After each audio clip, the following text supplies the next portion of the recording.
Trong khu dân cư xảy ra nhiều vụ án giết người.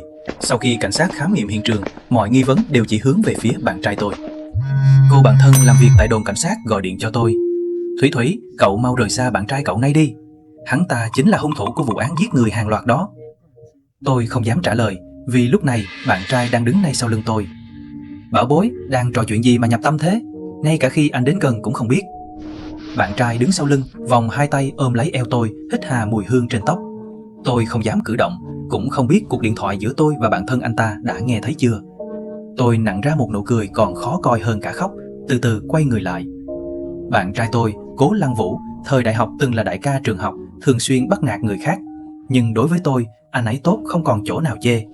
Tôi không thể tin được một người như vậy lại là hung thủ của vụ án giết người hàng loạt. Tôi ướm lời hỏi thử. Gần đây trong khu mình có mấy vụ giết người, anh thấy sao? Bạn trai nhìn tôi đầy nghi hoặc. Sao thế? Em hứng thú với chuyện này à? Tôi lắc đầu. Không có, em chỉ hỏi bừa vậy thôi. Bạn trai bật cười thành tiếng, chậm rãi nói. Bảo bối, tò mò quá mức không phải là chuyện tốt đâu nhé. Toàn bộ lông tơ trên người tôi dựng đứng cả lên, luôn cảm thấy lời này của anh ta có ẩn ý. Buổi tối, nhân lúc bạn trai đã ngủ say, tôi lẻn vào phòng làm việc riêng của anh ta. Căn phòng này bình thường anh ấy không bao giờ cho tôi lại gần. Nhưng bây giờ tôi càng lúc càng cảm thấy mọi bí mật đều nằm trong căn phòng này. Sự tò mò thôi thúc, tôi khẽ vặn nắm cửa. Hóa ra lại cần mật mã. Tôi càng thêm tò mò. Nhập ngày sinh của bạn trai. Sai. Nhập ngày sinh của tôi. Sai. Cuối cùng chỉ còn một lần thử. Nếu lần thứ 3 sai, cửa sẽ tự động khóa chết. Tôi suy nghĩ hồi lâu, bỗng nhớ ra một ngày. Tôi thử nhập vào. Tinh. Mật mã chính xác. Bố trí trong phòng rất đơn giản, toàn là kệ sách xếp đầy các loại sách khác nhau. Giữa phòng có một chiếc máy tính. Tôi tiện tay rút ra một cuốn sách. Nội dung bên trong lại là về 108 huyệt đạo trên cơ thể người. Rút thêm cuốn nữa là về giải phẫu cơ thể người. Cố Lăng Vũ thích đọc loại sách này từ bao giờ thế, nên biết rằng hồi đại học anh ta cứ nhìn thấy sách là đau đầu. Ánh mắt tôi chuyển sang máy tính, tay chạm vào chuột, màn hình sáng lên. Lại cần mật mã. Tôi nhấn vào mấy con số đã thuộc nằm lòng, dễ dàng mở được máy tính. Trên màn hình có một thư mục cực kỳ nổi bật. Vì tò mò, tôi nhấn mở ra. Những hình ảnh đập vào mắt khiến đồng tử tôi co rụt lại. Đó là ảnh những người phụ nữ bị chết thảm, người bị hủy dung, người bị giải phẫu, người bị khoét mắt, đủ mọi kiểu chết, bộ dạng vô cùng thê lương. Mới xem vài tấm mà người tôi đã run bần bật. Chẳng lẽ Cố Lăng Vũ thực sự là hung thủ của vụ án giết người hàng loạt sao? Tại sao anh ta lại giết những người phụ nữ đó? Trong lúc tôi đang mãi suy nghĩ, một bóng người dần tiến lại gần mà tôi không hề hay biết. Bảo bối, em thật là không ngoan nhé. Cố Lăng Vũ đi đến sau lưng tôi, vòng tay ôm lấy eo tôi, thì thầm vào tai. Anh nên trừng phạt em thế nào đây? Hơi thở của anh ta phả vào mặt.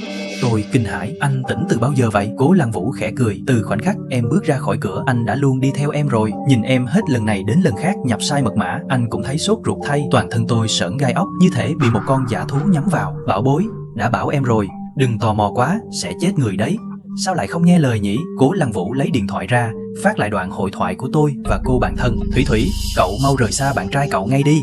Hắn ta chính là hung thủ của vụ án giết người. Hóa ra anh ta đều biết hết. Anh ta cứ thế âm thầm quan sát tôi, từng bước rơi vào bẫy. Tôi đang định lên tiếng thì cổ truyền đến một cơn đau nhói. Trước khi hôn mê, tôi thấy anh ta vứt bỏ ống tim trên tay. Tôi là mục tiêu tiếp theo sao? Khi tôi mở mắt ra lần nữa, tôi đã ở trong bệnh viện. Cô bạn thân Tạ Tình đang túc trực bên cạnh. Bác Thủy, cậu cuối cùng cũng tỉnh rồi. Tạ ơn trời đất. Thấy tôi tỉnh lại, Tạ Tình vội gọi bác sĩ vào kiểm tra toàn thân cho tôi. Theo lời cô ấy nói, tôi mà rơi vào tay tên sát nhân Cố Lăng Vũ đó, không biết chừng hắn sẽ hạ độc gì tôi. Bác sĩ kiểm tra kỹ lưỡng từ trong ra ngoài 2 lần. Ngoài việc hơi buồn ngủ ra, tôi không bị bất kỳ tổn thương nào. Tạ Tình thắc mắc, chẳng lẽ tên sát nhân đó lại nổi lòng trắc ẩn sao? Tôi hỏi cô ấy rốt cuộc đã xảy ra chuyện gì. Cô ấy nói, cậu đã hôn mê 3 ngày rồi. Hôm đó điện thoại đột ngột bị ngắt, mình đã thấy không ổn. Nhưng sợ bứt dây động rừng nên định bụng buổi tối mới hành động. Thật đúng lúc bắt gặp Cố Lăng Vũ định đưa cậu đang hôn mê lên xe, mình liền dẫn đồng đội xông lên khống chế hắn ngay lập tức. Tôi và Tạ Tình đang trò chuyện thì điện thoại cô ấy vang lên. Hai chúng tôi lớn lên cùng nhau, hầu như không có bí mật, nên cô ấy nghe máy ngay trước mặt tôi. Một lát sau, cô ấy nổi trận lôi đình. Lũ ăn hại các người, thế mà cũng để hắn trốn thoát được. Các người làm ăn cái kiểu gì thế hả? Huấn luyện hàng ngày uổng công hết rồi. Tôi lờ mờ nhận ra Cố Lăng Vũ đã bỏ trốn. Sau khi gác máy, cô bạn thân tức đến thở dốc, nhưng vẫn không quên an ủi tôi. Thủy Thủy, cậu đừng sợ. Tôi đã ra lệnh truy nã toàn thành phố rồi. Cái thằng khốn Cố Lăng Vũ đó, dù hắn có mọc thêm cánh cũng không thoát nổi đâu. Mình không sợ, chỉ là cậu đừng tự làm mình tức giận đến thế. Cái tính nóng nảy này của cậu bao giờ mới sửa được đây? Tôi mỉm cười an ủi cô bạn thân. Cô ấy có chút ngại ngùng đáp, mình chỉ có cái tính này thôi, e là kiếp này không sửa nổi rồi. Ngày hôm sau xuất viện, phía cảnh sát đã tìm đến tôi ngay lập tức. Chào cô Bùi Thủy, có vài vấn đề muốn thỉnh giáo cô một chút. Người đến là một cảnh sát khá trẻ, gương mặt cương nghị, làm việc có vẻ rất tỉ mỉ, nghiêm túc. Cô bạn thân liền chắn ngay trước mặt tôi. Phương Tình, anh muốn làm gì? Thủy Thủy hiện giờ đang rất yếu, phải về nghỉ ngơi, không có thời gian trả lời câu hỏi của anh đâu. Hóa ra anh chàng cảnh sát trẻ này tên là Phương Tình. Cô Bùi Thủy. Phương Tình trực tiếp phớt lờ cô bạn tôi, ánh mắt nhìn thẳng về phía tôi. Tôi giữ tay cô bạn đang định phát hỏa lại, khẽ gật đầu với anh ta. Cảnh sát Phương, có vấn đề gì cứ trực tiếp hỏi đi, tôi nhất định sẽ nói hết những gì mình biết. Ở đây không tiện nói chuyện, đi theo tôi. Phương Tình trực tiếp bảo chúng tôi lên xe. Tôi bảo cô bạn thân cứ về trước, nhưng cô ấy khăng khăng đòi ở bên cạnh tôi. Cái tính bướng bỉnh đó đến cả Phương Tình cũng phải đau đầu, đành để cô ấy đi cùng. Phương Tình đưa chúng tôi đến cửa nhà tôi. Không phiền nếu tôi vào trong ngồi chứ? Giọng điệu anh ta rất thẳng thừng, không hề có ý thương lượng.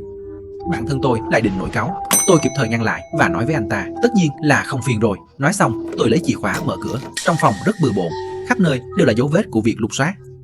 Tôi nhíu mày, thật sự không có chỗ nào để đặt chân. Phương Tình vượt qua chúng tôi, tự mình quan sát mọi thứ xung quanh, rồi hờ hững mở lời. Cô Bùi Thủy và anh Cố Lăng Vũ quen nhau như thế nào vậy? Quen nhau ở trường học. Phương Tình gật đầu tiếp tục nói, cách bài trí căn phòng này chắc là kiểu mà cô Bùi Thủy thích.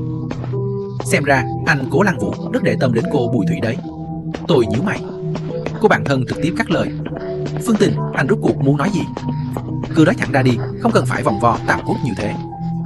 Phương Tình lấy ra vài bức ảnh, lần lượt đặt xuống chỗ trống. Tôi chỉ nhìn thoáng qua đã cảm thấy buồn nôn đến mức muốn nôn tháo ra. Đó là ảnh của mấy người phụ nữ bị sát hại. Mấy người quá cố này chắc cô Bùi Thủy đều quen biết chứ? Phương Tình nhìn chằm chằm vào mắt tôi, giọng trầm xuống. Tôi nhìn những xác chết nữ không rõ mặt mũi kia, một lát sau lắc đầu. Xin lỗi, tôi không quen, không giúp gì được cho cảnh sát Phương rồi. Ánh mắt Phương Tình sắc lẹm, anh ta tiếp tục. Sao lại không quen được chứ? Họ đều học cùng trường đại học với cô Bùi Thủy mà. Học cùng trường thì nhất định tôi phải quen sao? Cảnh sát Phương, sinh viên một trường không có 10.000 thì cũng có vài nghìn người.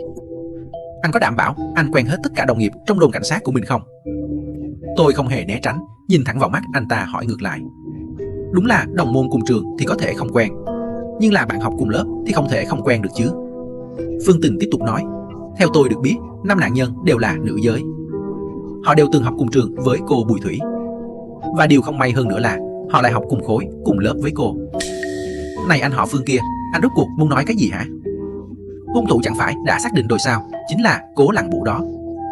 Anh ở đây để hấn ép người là có ý gì? Có thời gian rảnh rỗi này sao không lo đi bắt Cố Lăng Vũ đi? Cái tính nóng nảy của cô bạn tôi bùng lên, mắng cho Phương Tình một trận. Buổi trò chuyện lần này vì sự ngăn cản của cô ấy mà kết thúc không vui vẻ gì. Nhưng tôi lờ mờ nhận ra Phương Tình đang nghi ngờ tôi. Chỉ là tôi không hiểu tại sao anh ta lại nghi ngờ mình. Tôi nhìn cô bạn thân đầy thắc mắc, định hỏi thì cô ấy xua tay. Đừng chấp cái tên thần kinh đó, suốt ngày nghi kỵ người này người kia. Lúc nào cũng tưởng mình giỏi giang lắm, lại còn không coi mình ra gì nữa. Hôm nào phải bảo bố mình bắt anh ta cút về nhà mới được. Tôi suy nghĩ về tên của mấy nạn nhân mà Phương Tình vừa nói, nhưng nghĩ mãi vẫn không ra kết quả gì. 5 nạn nhân đều là nữ, học cùng lớp với tôi. Nạn nhân Lý Mộng Mộng, Liễu Y, Tần Nguyệt, Vương An Nhã, An Manh Manh. Đầu tôi bỗng dưng đau nhói dữ dội, một mảnh ký ức bị thiếu hụt, làm cách nào cũng không chắc vá lại được. Tôi ôm cái đầu đau nhức, ngồi sụp xuống đất. Cô bạn thân ôm chặt lấy tôi. Đau đầu thì đừng nghĩ nữa, không nhớ ra được thì thôi đừng cố. Tình Tình, ký ức mà mình đánh mất rốt cuộc là gì vậy? Tôi khó khăn mở lời. Đó là một đoạn ký ức không quan trọng đâu, thiếu thì cứ để nó thiếu đi. Nghĩ không ra thì đừng nghĩ nữa. Cô ấy ấn vào vầng trán đang đau của tôi, thành thục xoa bóp hai bên thái dương. Vài ngày sau, trong đồn có cuộc họp khẩn, cô ấy bắt buộc phải quay về. Trước khi đi, cô ấy dặn dò, cậu nhất định không được chạy lung tung nhé, đợi mình làm xong việc sẽ qua đây với cậu. Tôi mỉm cười đồng ý. Sau khi cô ấy đi, tôi đứng dậy ra khỏi cửa. Không biết từ bao giờ tôi đã đi đến hiện trường vụ án. Nơi này đã bị phong tỏa, bất kỳ ai cũng không được vào trong. Tôi nhìn khung cảnh trước mắt, dường như có hình ảnh nào đó lướt qua trong tâm trí. Có người từ phía sau vỗ vào vai tôi. Tôi quay đầu lại. Cô Bùi Thủy, thật khéo, lại gặp nhau rồi. Không phải trùng hợp đâu, chắc là cảnh sát Phương cố ý đợi thỏ xa lưới ở đây chứ gì. Tôi nhẹ nhàng nói. Phương Tình mỉm cười. Cô Bùi Thủy, không phiền nếu chúng ta nói chuyện riêng một lát chứ? Phương Tình nói với giọng không cho phép từ chối, đưa tôi đến một phòng bao yên tĩnh. Anh ta lấy điện thoại ra. Trên màn hình là những tiêu đề gây sốc. Nữ sinh đại học bị bạo lực học đường, nữ sinh đại học phá thai, mang thai khi chưa kết hôn. Tôi nhìn những bài báo đó, Những bức ảnh vì thời gian đã quá lâu nên đã mờ nhòe, không còn nhìn rõ diện mạo ban đầu. Nhưng nội dung bên trong sao mà quen thuộc thế? Chỉ là tôi không tài nào nhớ nổi mình đã thấy nó ở đâu. Muốn nói gì thì anh cứ nói thẳng đi. Tôi đặt điện thoại xuống, nhìn người đàn ông trước mặt, kẻ đã 5 lần 7 lượt muốn đào bới bằng chứng tôi là hung thủ. Vì chứng minh tôi là kẻ giết người, rốt cuộc có lợi gì cho anh? 8 năm trước, có một vụ bạo lực học đường từng leo lên top tìm kiếm. Nữ sinh bị bạo lực tên là Bùi Thủy. Khi đó, Bùi Thủy là một cô gái từ vùng quê nghèo lên thành phố. Nhờ thành tích ưu tú mà được đặt cách vào học, nhưng vì không thể hòa nhập với giới quý tộc trong trường, cô ấy đã phải chịu đựng bạo lực học đường trong suốt một thời gian dài. Đám bạn học đó bắt nạt, cô lập, đưa cô ấy lên sân thượng để tát tai, bắt quỳ gối và dùng đủ mọi cách để nhục mạ. Cô ấy cầu cứu giáo viên trực tiếp lờ đi. Cô ấy phản ánh với chủ nhiệm khối, chủ nhiệm không thèm quan tâm. Cô ấy kiện đến tận hiệu trưởng lại mất kiên nhẫn đuổi cô ấy ra ngoài. Chỉ vì những kẻ cầm đầu bắt nạt cô ấy khi đó đều là con cái của những nhân vật máu mặt trong thành phố, nhà trường không dám đắc tội, chỉ có thể mắt nhắm mắt mở cho qua. Và thật trùng hợp, những kẻ cầm đầu nhục mạ năm xưa giờ đây đều đã chết thảm. Tôi im lặng lắng nghe, giống như đang nghe câu chuyện của một ai đó xa lạ, nội tâm không hề gợn chút sóng gió. Cho đến khi Phương Tình hỏi tôi: "Cô Bùi Thủy, cô nghĩ tất cả chuyện này chỉ là trùng hợp thôi sao?" Tôi đáp lại: "Cảnh sát Phương, bắt trộm phải có tang, bắt gian phải có cặp. Chỉ dựa vào một vụ án cũ đích từ nhiều năm trước mà khẳng định tôi là hung thủ, chẳng phải quá võ đoán sao? Hơn nữa, nếu có bằng chứng, xin mời đưa ra, tôi sẵn sàng để anh bắt giữ. Nhưng nếu không có bằng chứng, xin đừng định tội dựa trên cái gọi là trí tưởng tượng. Như anh nói, tính cách bọn họ hống hách như vậy, chắc chắn không chỉ bắt nạt một mình tôi. Chẳng lẽ họ không bắt nạt người khác sao? Sau khi ra đi, làm không gây hứng với ai sao? Nạn nhân của bọn họ nhiều như vậy, tại sao anh cứ nhắm vào tôi mà không buông thế?" Cô Bùi Thủy hỏi hay lắm, bởi vì nghi phạm và cô Bùi Thủy đây là những người thân thiết nhất. Chỉ có nghi phạm mới có đủ năng lực hợp tác và động cơ gây án. Tôi cười nhạo một tiếng. Đúng là một lý do hoàn hảo không tì vết. Cảnh sát Phương, tôi vẫn giữ nguyên câu nói cũ. Có bằng chứng thì đến bắt tôi. Còn nếu không có bằng chứng, xin đừng phỏng đoán lung tung. Tôi còn có việc, không rảnh tiếp anh nữa. Sao thế? Bị nói trúng tim đen nên thẹn quá hóa giận à? Phương Tình ép hỏi dồn dập. Tôi không thèm để ý, quay người rời đi. Tôi biết tất cả chỉ là suy đoán của anh ta. Nếu thực sự có bằng chứng, anh ta đã chẳng phải 5 lần 7 lượt thử lòng tôi như thế. Một tuần sau, tôi bị bắt cóc. Kẻ bắt cóc chính là bạn trai tôi, Cố Lăng Vũ. Anh ta gọi điện cho bạn thân tôi đòi tiền chuộc 1 triệu tệ. Khi cô ấy dẫn người chạy đến nơi, tôi đã bị trói vào một cái cây. Ngay sau lưng tôi là dòng nước sông chảy xiết. Lúc này Cố Lăng Vũ trông vô cùng nhếch nhác, râu ria lởm chởm. Có thể thấy thời gian qua hắn sống không hề dễ dàng. "Cố Lăng Vũ, anh đừng làm can." Họng súng của cô bạn thân chỉ thẳng vào hắn. Hắn trốn sau lưng tôi, cười lạnh: "Bắn đi, bắn thì tôi và cô ta cùng chết." Họng súng trong tay Cố Lăng Vũ dí sát vào trán tôi. Hình như các người không hiểu tiếng người thì phải. Hắn cười âm hiểm, họng súng dời xuống đùi tôi. Tiếng đạn xuyên qua da thịt vang lên rõ mồn một. Tôi đau đớn thở gấp, máu theo đùi chảy dài xuống. "Cố Lăng Vũ, anh điên rồi sao? Đó là đại động mạch đấy, sẽ chết người đó." Cô bạn tôi hét lên định xông tới, nhưng bị Phương Tình giữ chặt lại. "Thì đã sao? Chẳng qua cũng chỉ là một trong vạn người phụ nữ thôi, chết thì chết chứ sao. Tôi đã xử bao nhiêu người rồi, không thiếu một mình cô ta." Nói xong, hắn ghé sát tai tôi thì thầm: "Đúng không, bảo bối? Cố Lăng Vũ, anh băng bó cho cô ấy trước đi, cứ để chảy máu thế này, cô ấy sẽ chết thật đấy." Cô bạn tôi sốt ruột dậm chân: "Cái đó thì liên quan gì đến tôi? Cô ta sống được hay không hoàn toàn phụ thuộc vào tốc độ rút tiền của các người. Tiền đến rồi đây, để bọn họ lùi lại." Phía bên kia chỉ nghe thấy tiếng chửi rủa của cô bạn tôi. Lúc thì cô ấy mắng Cố Lăng Vũ là đồ khốn, lúc thì mắng sao tiền vẫn chưa mang đến. Thời gian từng phút từng giây trôi qua, đôi chân tôi đã đẫm máu. "Cố Lăng Vũ, anh thả Thủy Thủy ra, tôi làm con tin cho anh." Cô bạn thân hét lớn định xông qua. Phương Tình giữ chặt lấy cô ấy: "Đừng làm loạn, cô mà xảy ra chuyện gì, tôi không biết giải trình sao với cục trưởng đâu." Cô ấy hất mạnh tay anh ta ra, mắng xối xả: "Đều tại anh hết. Nếu anh sớm bắt được tên sát nhân Cố Lăng Vũ này thì làm gì có nhiều chuyện thế này." Sắc mặt Phương Tình trầm xuống, rồi anh ta lên tiếng: "Cố Lăng Vũ, tôi không tin anh dám giết con tin. Tôi cá là anh sẽ không giết cô ấy." Nói xong, anh ta lập tức hạ lệnh: "Toàn bộ tấn công, mọi trách nhiệm tôi xin chịu. Tôi xem ai dám." Cô bạn thân hét lớn: "Ai cũng không được cử động, ai dám làm tổn thương Thủy Thủy, bà đây sẽ cho người đó biết tay." Hiện trường rơi vào thế giằng co căng thẳng. Bỗng có tiếng xe vang lên, người đi lấy tiền đã quay lại. "Cố Lăng Vũ, tiền đều ở trong xe, anh mau thả người đi, lùi lại hết đi. Đến nơi an toàn, tôi tự khắc sẽ thả người." Cố Lăng Vũ cởi dây thừng cho tôi, lên tiếng đe dọa: "Tất cả lui xuống cho tôi, không được lui." Phương Tình lên tiếng ra lệnh ngược lại. Tôi cảm thấy bản thân ngày càng yếu đi, các chức năng cơ thể đang dần dần tan biến. Vào khoảnh khắc ngã xuống, tôi nghe thấy một tiếng súng vang lên khô khốc, ngay sau đó chìm vào hôn mê. Khi tỉnh lại lần nữa, tôi vẫn đang ở trong bệnh viện. Bên cạnh vẫn là cô bạn thân túc trực. Cô ấy vội vàng gọi bác sĩ đến kiểm tra cho tôi. Sau khi khám tổng quát, bệnh viện đề nghị tôi nhập viện để theo dõi vì vết thương khá nghiêm trọng, suýt chút nữa là không cứu vãn nổi. Cố Lăng Vũ đâu rồi? Tôi yếu ớt hỏi, cảm giác như thốt ra mấy chữ này đã tiêu tốn hết toàn bộ sức lực của tôi. Chắc là chết rồi. Cô bạn thân đáp với vẻ không chắc chắn. Tại sao lại là chắc là? Tôi thắc mắc. Cô ấy giải thích, lúc đó cậu kiệt sức ngất đi, tên khốn đó còn muốn bắt cậu làm con tin. Vào thời khắc mấu chốt, tên Phương Tình kia cũng thật là đàn ông, một phát súng bắn trúng hắn, rồi hắn rơi xuống dòng sông sau lưng. Không cử người trục vớt thi thể hắn sao? Có cho người xuống xem rồi, nhưng nước sông sâu không thấy đáy, huống hồ hắn còn trúng đạn, ước chừng là không có khả năng sống sót. Tôi im lặng không nói gì thêm. Lần này tôi phải nằm viện 1 tháng, vết thương lành hẳn, cô bạn mới đồng ý cho tôi xuất viện. Ngày thứ 2 sau khi về nhà, Phương Tình lại tìm đến cửa. Tôi lộ rõ vẻ mất kiên nhẫn. Cảnh sát Phương, nếu không nắm giữ được chứng cứ thực tế, xin anh đừng đến làm phiền tôi nữa. Cô Bùi Thủy, đừng vội đuổi người. Phương Tình trực tiếp bước vào nhà, chẳng đợi tôi đồng ý, đã đi thẳng đến chỗ bàn trà. Anh ta lấy từ trong túi ra vài bức ảnh và một số tờ báo cũ kỹ. Cô Bùi Thủy, thời gian qua chúng tôi đã đi khảo sát rất nhiều nơi, trong đó có quê cũ của Cố Lăng Vũ, quê cũ của cô và cả trường cũ của hai người nữa. Vậy thì sao? Tôi ngồi xuống một góc sofa. Tôi kể cho cô nghe một câu chuyện nhé. Chẳng đợi tôi trả lời, anh ta đã bắt đầu kể. Cô Bùi Thủy và anh Cố Lăng Vũ là bạn học tiểu học, cũng có thể coi là thanh mai trúc mã. Quan hệ của hai người luôn rất tốt. Thành tích của cô rất giỏi, thi đỗ vào trường đại học lý tưởng, nhưng thành tích của Cố Lăng Vũ thì lại bết bát.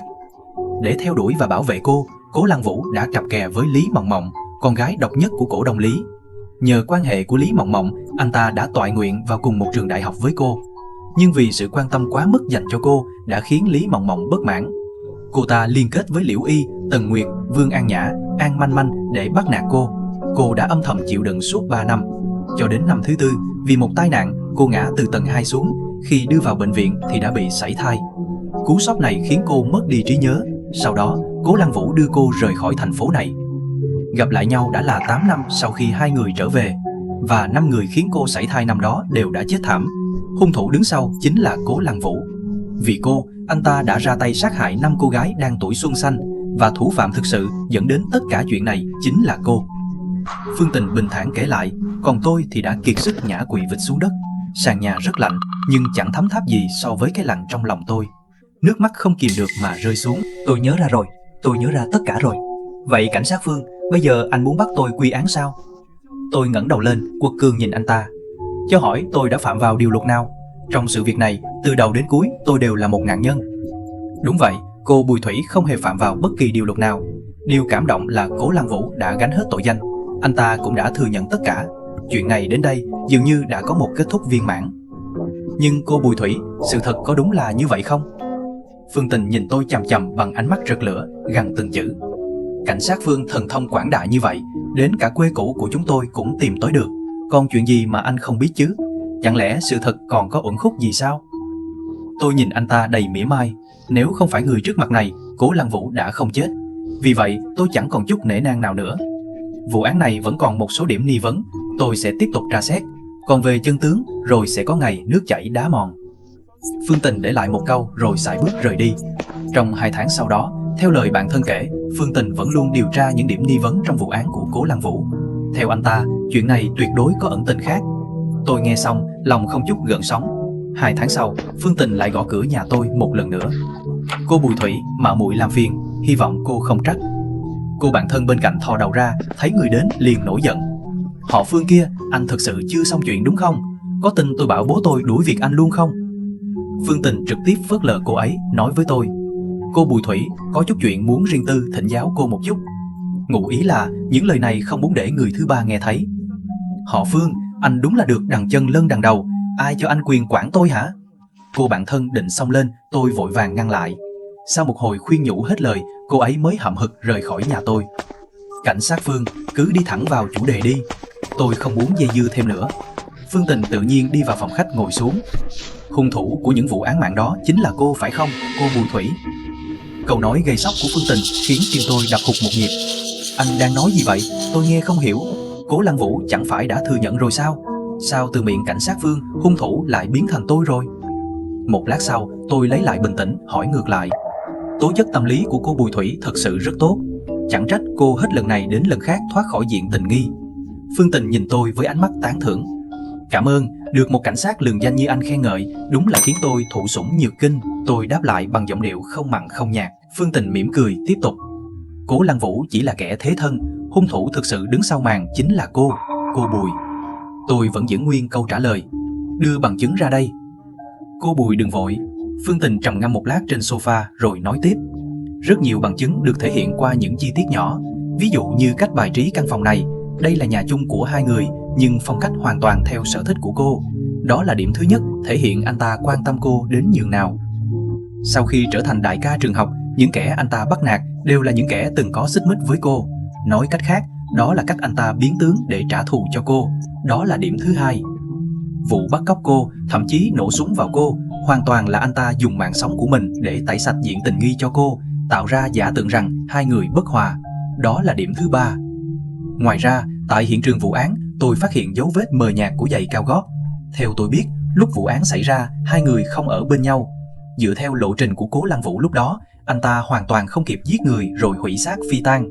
Vậy thì chỉ có một khả năng. Nghe đến đây, sự tò mò của tôi cũng bị khơi dậy. Khả năng gì? Hung thủ là cô. Sau khi cô giết người, tình cờ bị Cố Lăng Vũ đi ngang qua phát hiện, và anh ta đã giúp cô hủy xác phi tang, thậm chí giúp cô tạo ra một chứng cứ ngoại phạm hoàn hảo. Cuộc trò chuyện này kéo dài rất lâu đến mức mặt trời lặn lúc nào không hay. Nghe từng điểm anh ta phân tích, tôi càng thêm phần nể phục người đàn ông này. Nhưng có một điều, hướng đi của anh ta sai rồi. Suốt buổi trò chuyện, anh ta luôn quan sát sắc mặt tôi. Nhưng đã trải qua bao nhiêu chuyện, làm sao tôi có thể bị anh ta dọa cho sợ hãi? Sau khi tiễn anh ta về, tôi ngồi thẫn thờ trong phòng khách rất lâu. Tôi mở máy tính, viết vào nhật ký. Tình yêu của Mộc Hoa và Adam rốt cuộc không thể che giấu. Adam tưởng rằng dùng thân mình làm mồi, dùng mạng làm ván bài là có thể bảo vệ Mộc Hoa an toàn.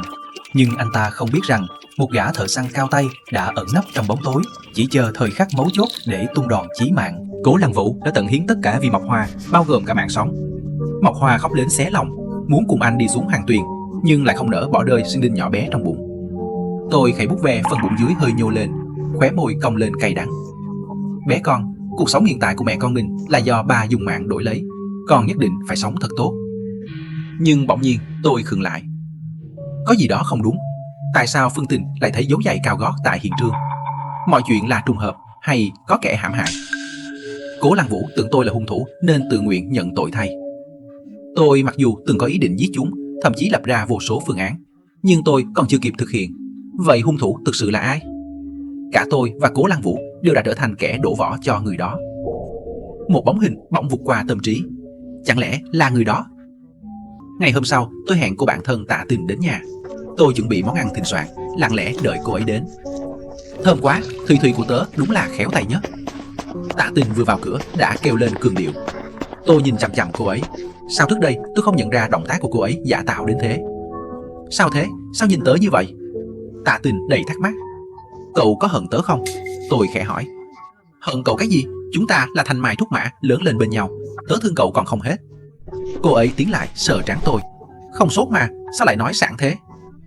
Vậy tại sao tôi lại giết bọn họ rồi đổ tội cho tớ, cuối cùng khiến Cố Lăng Vũ phải chết thảm?